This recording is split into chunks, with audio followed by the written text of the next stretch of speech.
مشال تورخم او سپین بولدک لارې د 3 ورځو لپاره پرانیستل کیږي. د تورخم او سپین بولدک لارې به د 3 ورځو لپاره له یوې لورې پرانیستې وي.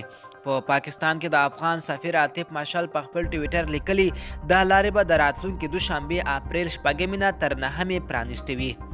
د زیاته کړې هره ورځ به د هرې لارې تورخم او سپین بولدک څخه 1000 تنو ته د اوښتو زمینه برابره شي. ښاغلي مشال لیکلي چې یادې لارې به یوازې د هغو افغانانو پر مخ پرانیستې وي چې په ویزه پاکستان ته ورغلي وي او د لارو د بندېدو له امله بند پاتې وي.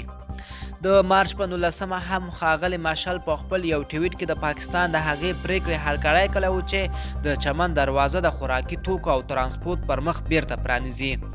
ښاغلي مشهر په ټویټر لیکلي و دا ګام د پاکستان د بهرنیو چارو له وزارت سره تر اوږدو خبرو وروسته اخیستی.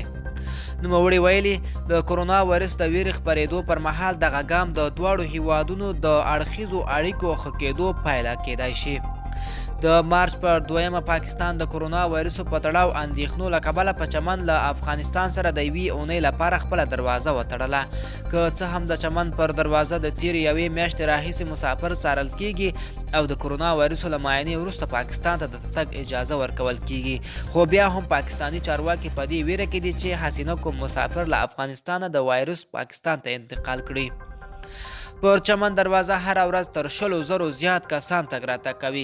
د افغانستان په ختیځ پر ډیورن کرښه د تورخم لارې د تېرې اونۍ له دوشنبې 6 د کب مارچ 14 را په دې خوا تړل شوې وه.